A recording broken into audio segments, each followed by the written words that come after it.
Shalom untuk kita semua, teman-teman dimanapun teman-teman berada. Saya berharap teman-teman semua dalam kondisi yang sehat ya, sehat dan selalu semangat di dalam pekerjaan pelayanannya.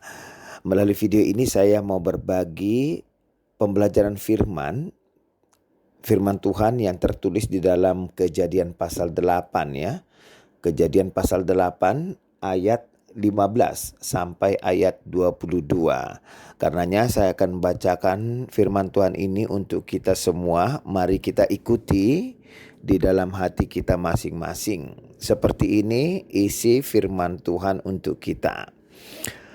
Lalu berfirmanlah Allah kepada Nuh, "Keluarlah dari bahtera itu, engkau bersama-sama dengan istrimu, serta anak-anakmu dan istri anak-anakmu. Segala binatang yang bersama-sama dengan engkau, segala yang hidup, burung-burung, hewan, dan segala binatang melata yang merayap di bumi, suruhlah keluar bersama-sama dengan engkau, supaya semuanya itu berkeriapan di bumi, serta berkembang biak dan bertambah banyak di bumi." Lalu keluarlah Nuh bersama-sama dengan anak-anaknya dan istrinya dan istri anak-anaknya. Segala binatang liar, segala binatang melata, dan segala burung, semuanya yang bergerak di bumi, masing-masing menurut jenisnya, keluarlah juga dari bahtera itu. Lalu Nuh mendirikan mezbah bagi Tuhan dari segala binatang yang tidak haram dan dari segala burung yang tidak haram. Diambilnyalah beberapa ekor, lalu ia mempersembahkan korban bakaran di atas mezbah itu. Ketika Tuhan mencium persembahan yang harum itu, berfirmanlah Tuhan dalam hatinya, "Aku takkan mengutuk bumi ini lagi karena manusia, sekalipun yang ditimbulkan hatinya adalah jahat dari sejak kecilnya. Dan aku takkan membinasakan lagi segala yang hidup seperti yang telah kulakukan. Selama bumi masih ada, takkan berhenti-henti musim menabur dan menuai, dingin dan panas, kemarau dan hujan, siang dan malam." Sampai di situ pembacaan firman Tuhan untuk kita semua ya teman-teman. Baiklah, saya akan menyampaikan pembelajaran firman ini dalam topik ya, dalam terang topik Tuhan memulihkan kehidupan umatnya ya. Tuhan memulihkan kehidupan umatnya, seperti itu. Teman-teman semua, kata kunci dalam pasal 8 ini secara keseluruhan ya, kata kuncinya adalah kata remember, ingat, seperti itu. Tentang ini, setiap saat kata remember ini muncul di dalam Alkitab kita, khusus ya yang dikaitkan kepada Tuhan, jika dikatakan Tuhan mengingat, maka hal yang baik akan datang ya. Hal yang baik akan datang. Sering sekali mungkin kita menemukan dalam Alkitab kita dikatakan di sana Tuhan mengingat perjanjiannya. Tuhan mengingat perjanjiannya, yang karena Tuhan ingat perjanjiannya, Tuhan mencurahkan anugerahnya, Tuhan mencurahkan pengampunannya, yang pasti Tuhan bertindak melakukan sesuatu hal yang baik karena apa? Tuhan mengingat perjanjiannya. Teman-teman semua, memang pasal 8 ini isunya bukan tentang perjanjian ya. Ini bukan tentang perjanjian, tetapi ada hubungannya. Ada hubungannya dengan perjanjian teman-teman semua. Dan apa yang Tuhan ingat di dalam pasal 8 ini, Tuhan mengingat Noah ya. Noah itu yang pertama beserta keluarganya dan binatang-binatang yang ada di dalam bahtera ketika itu. Nah, teman-teman semua, sebelum kita sampai kepada ayat 15 sampai 22, ada hal-hal penting ya yang perlu untuk kita perhatikan. Mulai ayat yang pertama sampai ayat yang ke-14. Saya akan sampaikan kepada kita hal-hal penting apa yang perlu untuk mendapatkan perhatian kita semua. Yang pertama, teman-teman, orang-orang yang selamat di dalam penghakiman Tuhan, mereka adalah Noah beserta keluarganya ya, dan binatang-binatang yang menurut ayat 1, ketika kita baca di ayat 1, binatang-binatang itu rupanya dibagi ke dalam 2 kelompok. Kelompok binatang liar dan buas atau the beast, dan kemudian kelompok binatang yang jinak, domesticated animals, seperti itu ya. Ada 2 kelompok teman-teman yang disampaikan di dalam ayat yang pertama itu. Itu poin yang pertama. Siapa-siapa saja yang masuk ke dalam bahtera itu yang selamat. Poin yang kedua, teman-teman semua, mulai ayat 2. Mulai ayat 2, jika kita baca di sana, disampaikan kepada kita bahwa yang bertanggung jawab ya, yang bertanggung jawab atas penghakiman ini, atas air bah ini adalah Yahweh sendiri, teman-teman. Satu-satunya yang menyebabkan air bah datang dan air bah surut itu semua adalah Yahweh. Sebagaimana Yahweh juga yang bertanggung jawab atas keselamatan Noah beserta keluarganya dan juga keselamatan binatang-binatang yang masuk ke dalam bahtera itu. Yahweh, teman-teman, yang bertanggung jawab atas segala sesuatunya. Lalu yang ketiga untuk kita semua, dikatakan bahwa bahtera itu ya kandas. Kata kandas yang dipakai oleh terjemahan baru dalam bahasa Indonesia ya. Bahtera itu kandas pada pegunungan ya, pegunungan Ararat itu ya, informasi yang kita bisa terima. Dalam terjemahan yang lain teman-teman dikatakan seperti ini. And the ark came to rest. Itu ya dalam terjemahan yang lain. Dikatakan bahwa bahtera itu sampai ke satu posisi ya. Sesudah dia ada di posisi itu, dia beristirahat di sana. Beristirahat artinya dia tidak bergerak lagi. Sesudah dia sampai kepada posisi itu, tempat yang sudah ditentukan oleh Tuhan sendiri. Dan apa yang menarik teman-teman, kata to rest ini adalah akar yang sama dari kata Noah ya. Oke, dari kata Noah itu akar yang sama, to rest. Nah, teman-teman semua, kata rest ini ya, ini mau menunjukkan kepada kita tentang posisi ya. Posisi itu penting di sini. Saya yakin teman-teman semua, saya yakin bahtera itu memang beristirahat di posisi yang benar ya. Dia ada di posisi yang benar. Dan jika teman-teman semua bijaksana, ya, teman-teman akan berusaha selalu ada di posisi yang benar ya. Benar ya? Kita akan berusaha selalu ada di posisi yang benar. Teman-teman semuanya, bahtera yang sangat besar itu ya, bisa sampai ke posisi itu, ke koordinat itu karena Tuhan yang membawanya ke sana. Saya katakan ini kepada kita, ini penting. Tuhan yang membawanya ke sana teman-teman. Sehingga satu-satunya cara kita bisa ada di posisi yang benar itu sama seperti bahtera Noah ya. Sama seperti bahtera Noah ketika Tuhan yang membawa kita teman-teman. Ketika Tuhan yang memposisikan kita, pasti kita bisa sampai kepada posisi yang benar. Poinnya apa? Poinnya kepada kita, Tuhan memposisikan kita teman-teman. Jika kita merespon Tuhan dengan benar, asal aja kita merespon Tuhan dengan benar. Lalu yang keempat, poin yang keempat untuk kita, rencana Tuhan ya mendatangkan penghakiman air bah ini ya. Air bah ini datang karena Tuhan tidak berkenan kepada dosa, ya kan?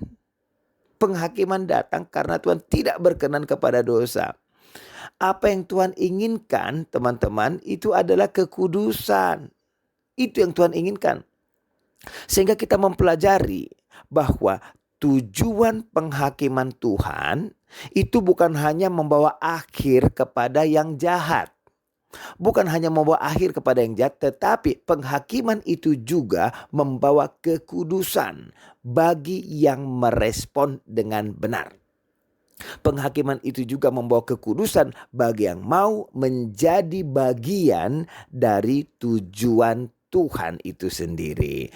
Nah, 4 poin ini perlu untuk kita perhatikan ya teman-teman semua. Sekarang kita akan masuk ke bagian ayat 15 sampai ayat 22.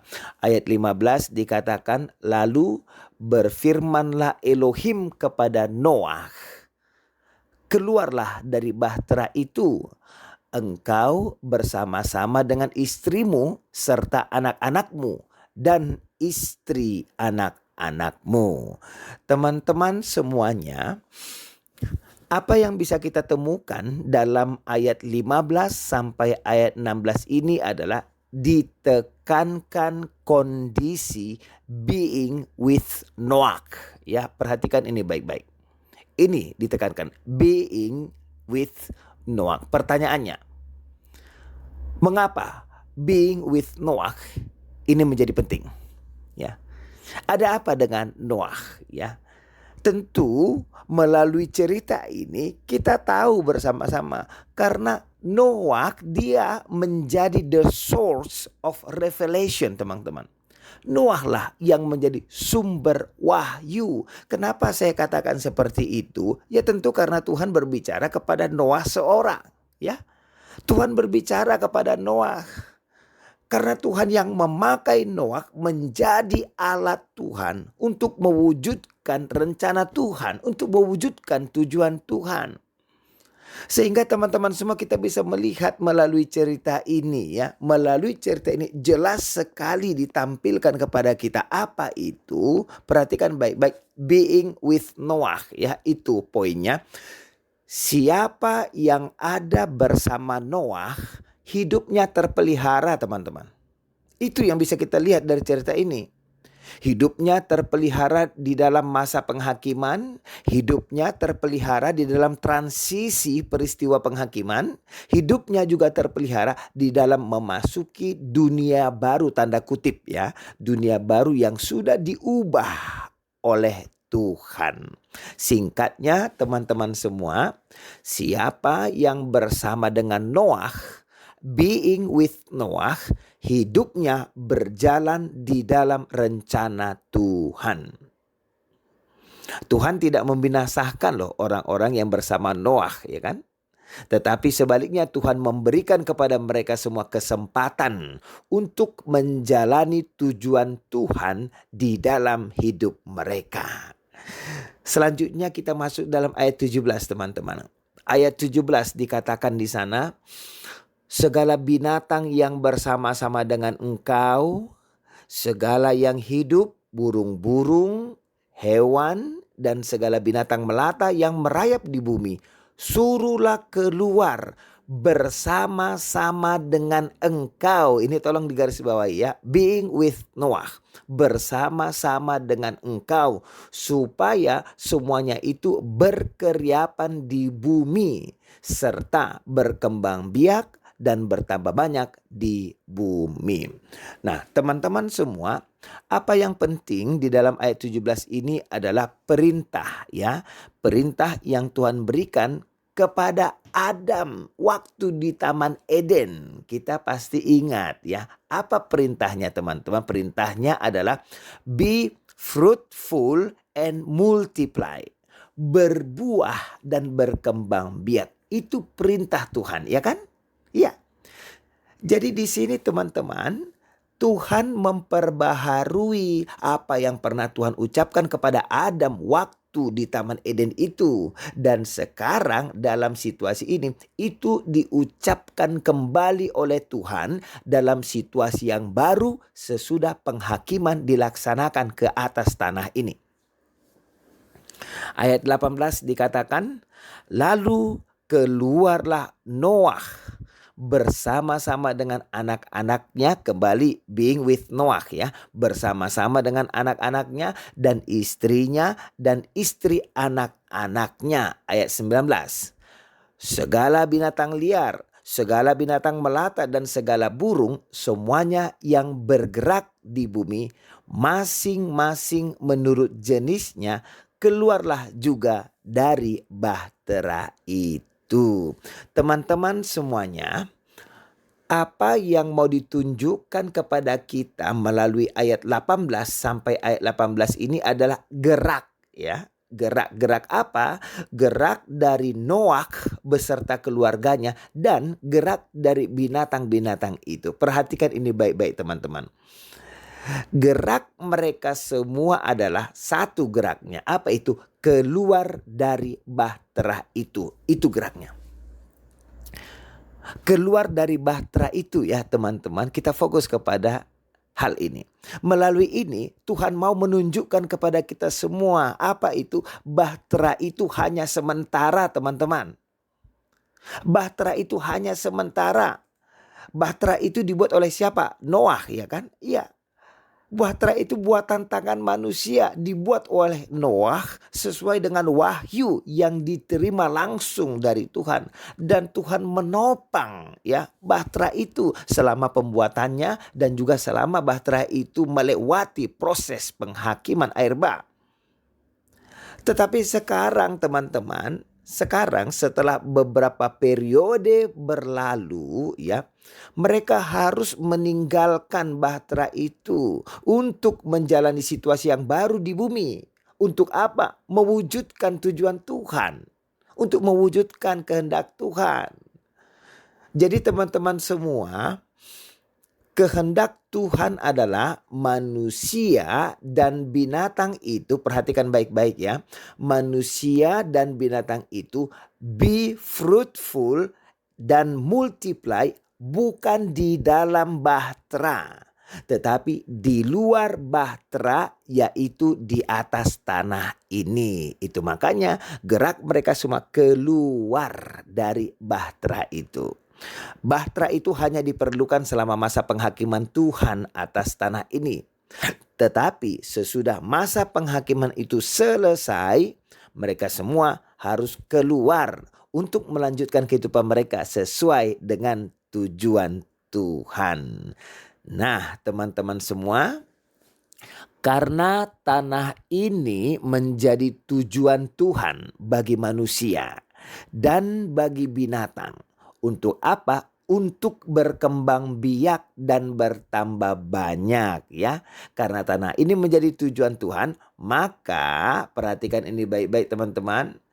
Tanah ini menjadi tempat manusia dan binatang untuk berkembang biak dan bertambah banyak, maka kita harus menjaga, kita harus memelihara tanah ini dengan segala yang ada di dalamnya dengan baik dan penuh tanggung jawab. Singkatnya teman-teman, singkatnya kita akan hidup dan berkembang biak di tanah ini. Oke? Itu ketetapan Tuhan untuk kita. Paham ya teman-teman semua? Baik, selanjutnya ayat 20. Ayat 20 katakan, lalu Noah mendirikan mesbah bagi Yahweh dari segala binatang yang tidak haram dan dari segala burung yang tidak haram diambilnyalah beberapa ekor. Lalu ia mempersembahkan korban bakaran di atas mesbah itu.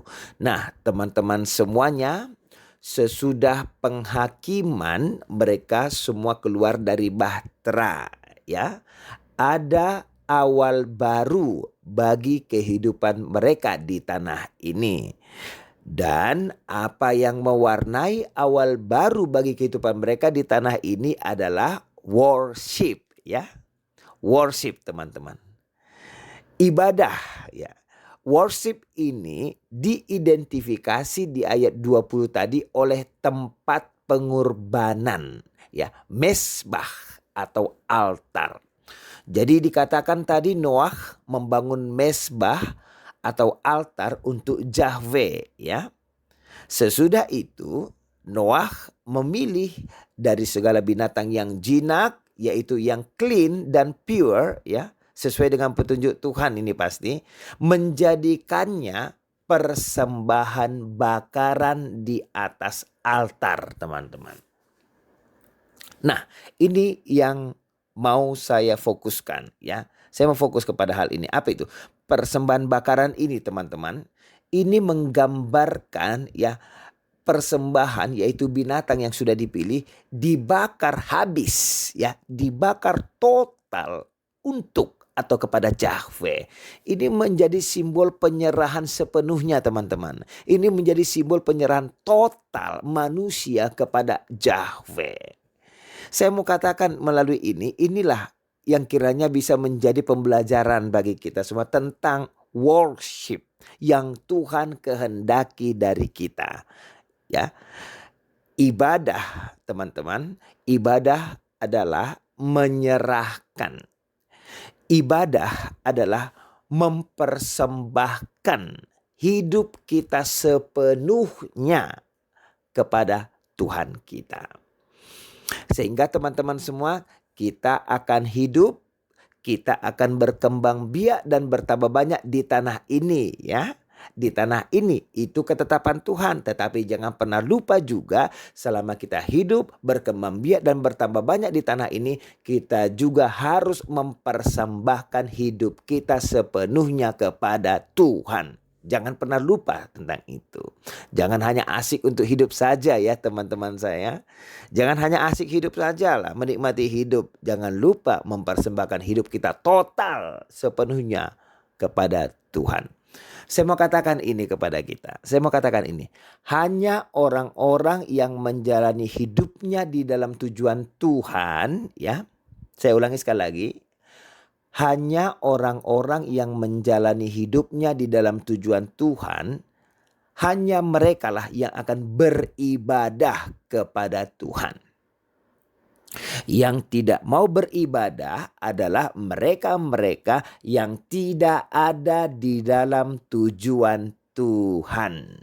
Nah, Paulus, teman-teman, berkata di dalam Roma pasal 12 ayat 1. Saya yakin ini ayat sudah familiar untuk kita orang Kristen, ya.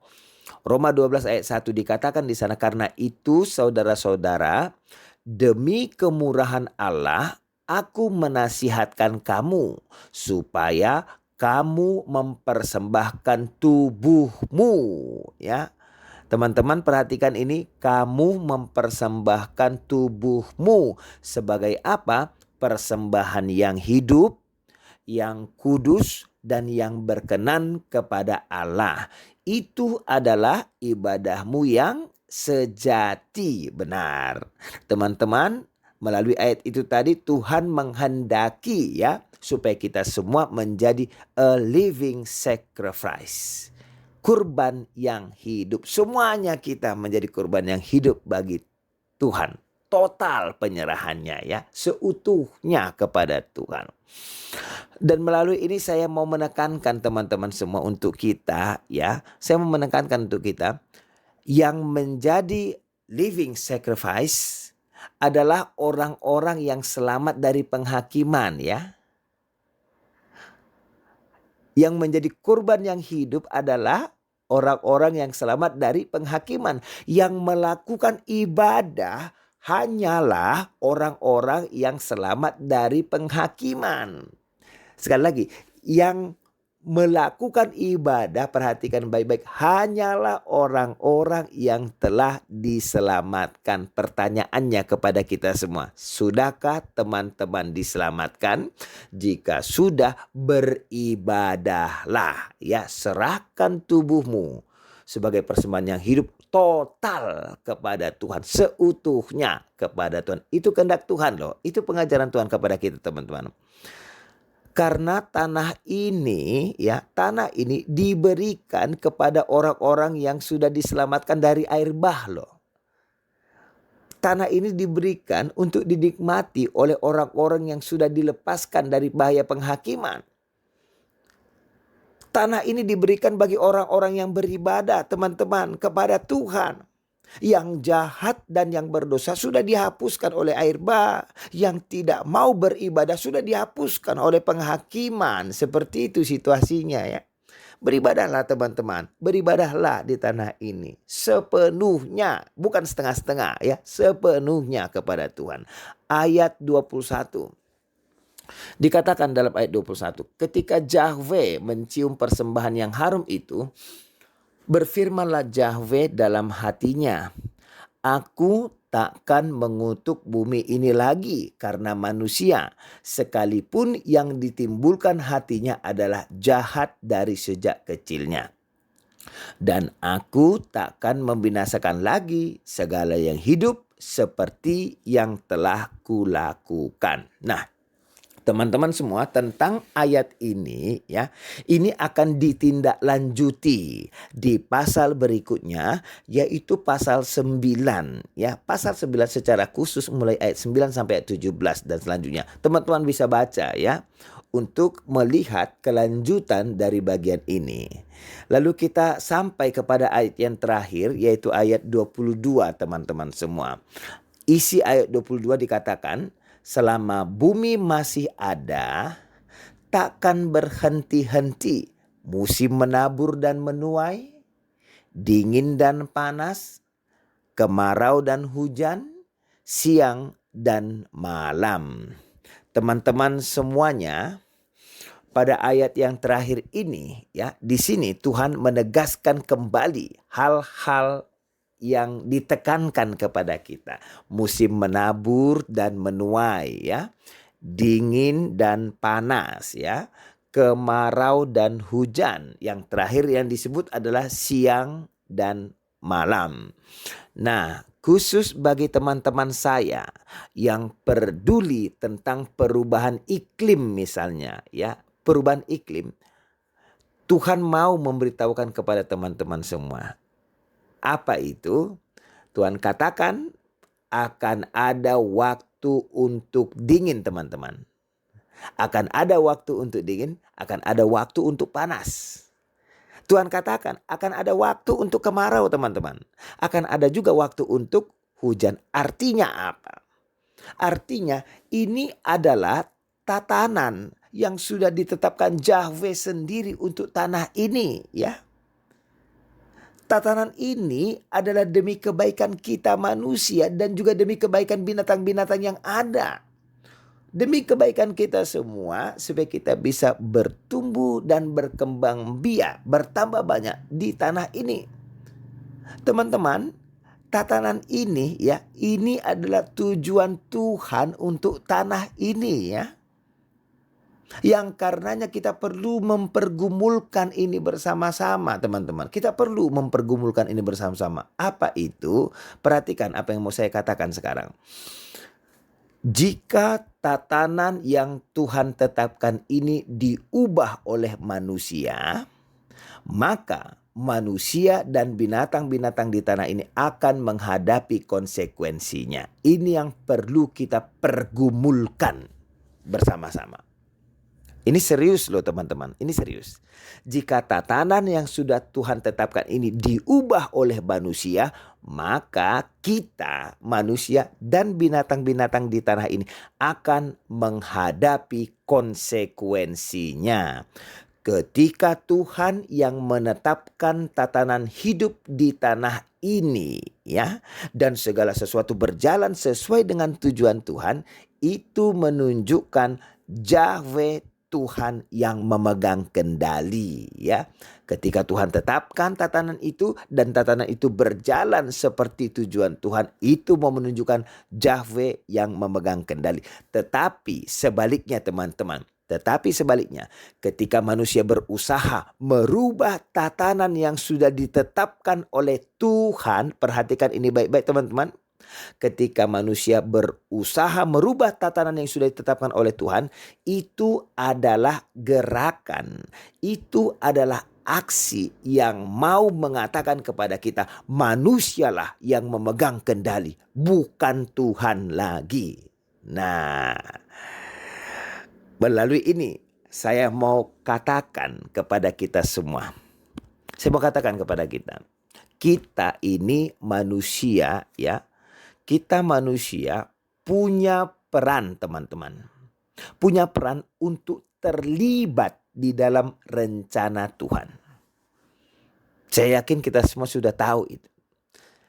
Kita punya peran untuk terlibat di dalam rencana Tuhan, di dalam tujuan Tuhan.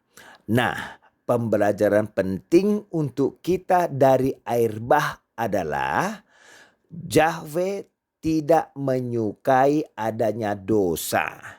Ya, Yahweh tidak menyukai adanya pengaruh dosa. Air bah itu datang karena dosa, ya kan? Iya. Karenanya teman-teman semua, karenanya jika kita mau memainkan peran kita di tanah ini, maka mari kita melakukan peran kita itu di dalam tuntunan Tuhan. Jika kita mau memainkan peran kita di tanah ini, mari kita melakukannya di dalam tujuan Tuhan. Karena ketika kita melakukan di dalam tuntunan Tuhan, karena ketika kita melakukan di dalam tujuan Tuhan, kita pasti akan menjauhkan dosa. Kita pasti akan menjauhkan pengaruh-pengaruh dosa dari gerakan dan perbuatan kita di tanah ini. Semua dosa dan pengaruh dosa hanya akan membawa konsekuensi yang tidak baik dalam hidup kita, teman-teman. Mari kita biarkan Tuhan yang memegang kendali ya.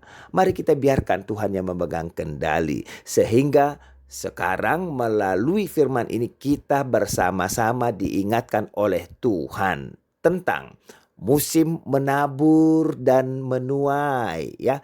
Dingin dan panas ya. Kemarau dan hujan ya. Siang dan malam. Teman-teman semua, Tuhan mau katakan kepada kita, itu semua normal untuk tanah kita ini. Itu semua normal untuk bumi ini. Itu ketetapan Tuhan. Sampai di sini bahan yang bisa saya sampaikan, saya bagikan kepada teman-teman semua. Terima kasih ya untuk kita semua. Tuhan Yesuslah yang memberkati kita. Amin.